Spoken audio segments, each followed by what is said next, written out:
السلام علیکم۔ آج ہم وضو کے فرائض، سنتیں، مستحبات اور مکروہات کے بارے میں معلومات آپ سے شیئر کریں گے۔ اگر ابھی تک آپ نے میرے چینل کو سبسکرائب نہیں کیا تو کائنڈلی میرے چینل کو سبسکرائب کیجئے تاکہ میری تمام ویڈیوز کا علم آپ کو ہو سکے۔ وضو کے لفظی معنی صفائی ستھرائی کے ہیں اور شریعت کی زبان میں چہرہ، دونوں ہاتھ اور دونوں پاؤں دھونے اور چوتھائی سر کے مسح کرنے کو وضو کہتے ہیں۔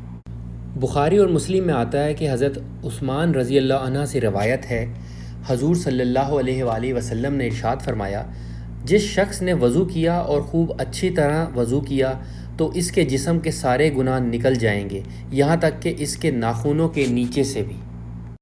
اسی طرح حضرت ابو ہریرہ رضی اللہ عنہ سے روایت ہے کہ رسول صلی اللہ علیہ وآلہ وسلم نے ارشاد فرمایا، میرے امتی قیامت کے دن بلائے جائیں گے تو وضو کے اثر سے ان کے چہرے اور ہاتھ اور پاؤں روشن اور منور ہوں گے۔ ان احادیث سے یہ معلوم ہوتا ہے کہ وضو کرنے سے نہ صرف میل کچیل اور باطنی ناپاکی دور ہوگی بلکہ وہ شخص گناہوں سے بھی پاک ہو جائے گا، اور قیامت کے دن بھی وضو کرنے والوں کے ہاتھ اور پاؤں روشن ہوں گے اور یہ ان کا امتیازی نشان ہوگا۔ وضو میں 4 چیزیں فرض ہیں۔ نمبر 1، ایک مرتبہ سارا منہ دھونا۔ نمبر 2، ایک مرتبہ کہنیوں سمیت دونوں ہاتھ دھونا۔ نمبر 3، ایک مرتبہ چوتھائی سر کا مسح کرنا۔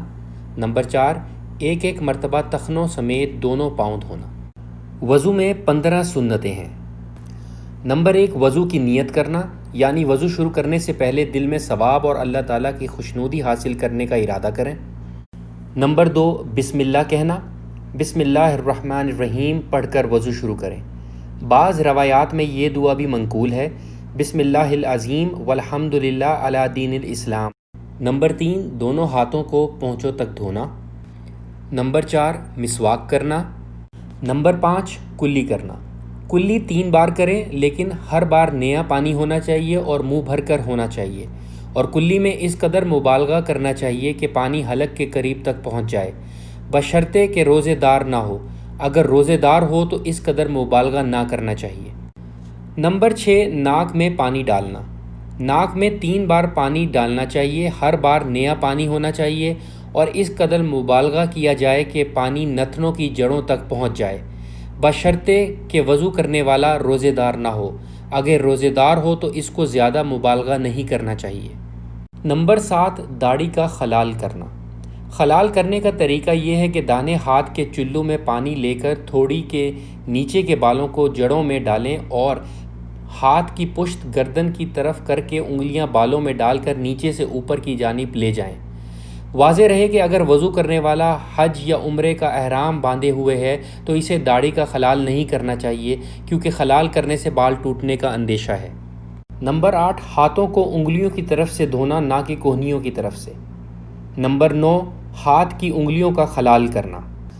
ہاتھ کی انگلیوں کے خلال کرنے کا طریقہ یہ ہے کہ ایک ہاتھ کی پشت دوسرے ہاتھ کی ہتھیلی پر رکھ کر اوپر کی ہاتھ کی انگلیاں نیچے کی ہاتھ کی انگلیوں میں ڈال کر کھینچ لیں۔ اسی طرح پیروں کی انگلیوں کا خلال بھی کیا جائے گا۔ 3 بار پیر دھوتے وقت پیر کی انگلیوں کا ہر بار خلال کرنا۔ نمبر 10، ایک بار تمام سر کا مسح کرنا۔ سر پر مسح کرنے کا آسان طریقہ یہ ہے کہ دونوں ہاتھ مائع انگلیوں اور ہتھیلیوں کے تر کر کے سر کے آگے کے حصے پر رکھ کر اس طرح رکھ کر پیچھے لے جائیں کہ سارے سر کا مسح ہو جائے۔ نمبر 11، کانوں کا مسح کرنا۔ سر کے مسح کے بعد کانوں کا مسح کرنا، لیکن کانوں کے مسح کرنے کے لیے اثر نو ہاتھوں کو تر نہ کرنا چاہیے، بلکہ سر کے مسح کے لیے جو ہاتھ تر کیے تھے وہی اس کے لیے بھی کافی ہیں۔ البتہ اگر سر کے مسح کے بعد عمامہ یا ٹوپی یا کوئی ایسی چیز چھوئیں جس سے ہاتھ کی تری جاتی رہے تو پھر دوبارہ تر کریں، اور کانوں کے مسح کا طریقہ یہ ہے کہ دونوں ہاتھوں کی شہادت کی انگلی کو کانوں کے سوراخ اور اندرونی حصے میں اچھی طرح گھمائیں اور انگوٹھوں سے اس کی پشت پر مسح کریں۔ نمبر 12، ہر عضو کو 3 بار دھونا۔ ہر عضو کو 3 بار اس طرح دھونا چاہیے کہ ہر بار پورا دھل جائے، اور اگر ایک بار آدھا اور دوسری بار باقی دھویا تو یہ 2 بار نہ سمجھا جائے گا بلکہ ایک ہی بار سمجھا جائے گا۔ نمبر 13، ترتیب سے وضو کرنا۔ وضو ترتیب سے کرنا چاہیے، یعنی پہلے نیت کرنا، پھر بسم اللہ پڑھنا، پھر دونوں ہاتھ پونچھوں تک دھونا، مسواک کرنا، کلی کرنا، پھر ناک میں پانی ڈالنا، پھر منہ دھونا، پھر داڑھی کا خلال کرنا، پھر ہاتھوں کا دھونا، پھر انگلیوں کا خلال کرنا، پھر سر کا مسح کرنا، پھر پیروں کا دھونا، پھر پیروں کی انگلیوں کا خلال کرنا۔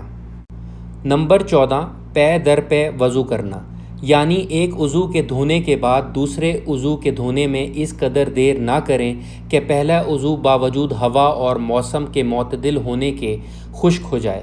ہاں، اگر کسی ضرورت کی وجہ سے اس قدر دیر ہو جائے تو مذائقہ نہیں۔ نمبر 15، اعضائے وضو کو مل مل کر دھونا، یعنی وضو میں جو اعضاء دھوئے جاتے ہیں جیسے چہرہ، ہاتھ اور پیر، انہیں خوب مل کر دھوئیں۔ خاص طور پر سردیوں کے زمانے میں اس کا زیادہ خیال رکھیں کیونکہ خشکی کی وجہ سے جسم کے کچھ حصے کے خشک رہنے کا قوی اندیشہ ہے۔ وضو کے مستحبات۔ وضو میں 14 مستحبات ہیں۔ نمبر 1، پاک اور اونچی جگہ پر وضو کرنا۔ وضو کے لیے کسی اونچے مقام پر بیٹھنا چاہیے تاکہ پانی جسم اور کپڑوں پر نہ پڑے۔ نمبر 2، وضو کرتے وقت قبلے کی طرف منہ کر کے بیٹھنا۔ نمبر 3، وضو کا برتن مٹی کا ہو۔ پلاسٹک، سٹیل، سلور، تانبا، پیتل کے برتن سے وضو کرنا بھی بلا کراہت درست ہے۔ البتہ آج کل واش بیسن یا نلکے پر وضو کرنے میں بھی کوئی کراہت نہیں۔ نمبر 4، وضو کرنے میں کسی سے مدد نہ لینا، یعنی کسی دوسرے شخص سے اعضائے وضو کو نہ دھلوائیں بلکہ خود ہی دھوئیں، اور اگر کوئی شخص پانی دیتا جائے اور اعضاء کو خود ہی دھوئیں تو کچھ مذائقہ نہیں۔ اسی طرح بیماری اور علالت کی بنا پر کسی دوسرے سے دھلوائیں تو بھی کوئی حرج نہیں۔ نمبر 5، اعضائے وضو کو جہاں تک دھونا فرض ہے اس سے زیادہ دھونا۔ نمبر 6، داہنے ہاتھ سے کلی کرنا اور ناک میں پانی ڈالنا۔ نمبر 7، بائیں ہاتھ سے ناک صاف کرنا۔ نمبر 8، انگوٹھی، چھلے، چوڑیاں وغیرہ اگر ایسی ہوں کہ جسم تک پانی پہنچنے میں رکاوٹ نہ بنے تو ان کو حرکت دینا۔ نمبر 9، کانوں کا مسح کرتے وقت چھوٹی انگلی کا دونوں کانوں کے سوراخ میں ڈالنا۔ نمبر 10، پیر دھوتے وقت داہنے ہاتھ سے پانی ڈالنا اور بائیں ہاتھ سے ملنا۔ نمبر 11، سردیوں کے موسم میں پہلے ہاتھ پیروں کو تر ہاتھ سے ملنا تاکہ اعضاء پر دھوتے وقت پانی آسانی سے پہنچ جائے۔ نمبر 12، ہر عضو کو دھوتے وقت بسم اللہ الرحمن الرحیم اور کلمہ شہادت پڑھنا۔ نمبر 13، وضو میں اور وضو کے بعد جو دعائیں احادیث میں آئی ہیں ان کو پڑھنا۔ نمبر 14، وضو کے بچے ہوئے پانی کو کھڑے ہو کر پینا۔ وضو کے مکروہات۔ وضو کے مکروہات 9 ہیں۔ نمبر 1، جو چیزیں وضو میں مستحب ہیں ان کی خلاف ورزی کرنے سے وضو مکروہ ہو جاتا ہے۔ نمبر 2، پانی ضرورت سے زیادہ خرچ کرنا۔ نمبر 3، پانی اس قدر کم خرچ کرنا جس سے اعضاء کے دھونے میں کمی رہ جائے۔ نمبر 4، وضو کرتے وقت بلا عذر کوئی دنیا کی بات کرنا، ہاں ضروری بات کہنے میں کوئی مذائقہ نہیں۔ نمبر 5، وضو میں اعضائے وضو کے علاوہ دیگر اعضاء کو بلا ضرورت دھونا۔ نمبر 6، منہ اور دوسرے اعضاء پر زور سے چھینٹے مارنا۔ نمبر 7، 3 بار سے زیادہ اعضاء کو دھونا۔ نمبر 8، نئے پانی سے 3 بار مسح کرنا۔ نمبر 9، وضو کے بعد ہاتھوں کا پانی چھٹکنا۔ امید کرتا ہوں کہ یہ معلومات آپ کے لیے مفید ثابت ہوں گی، اور اللہ سے دعا کرتا ہوں کہ ان معلومات کو آپ تک پہنچانے میں اگر مجھ سے کوئی غلطی ہوئی تو اللہ مجھے معاف فرمائے۔ کائنڈلی میری ویڈیو کو لائک کیجئے اور میرے چینل کو سبسکرائب کیجئے اور بیل آئیکن کو دبائیے تاکہ میری آنے والی ویڈیوز آپ تک پہنچ سکیں۔ شکریہ۔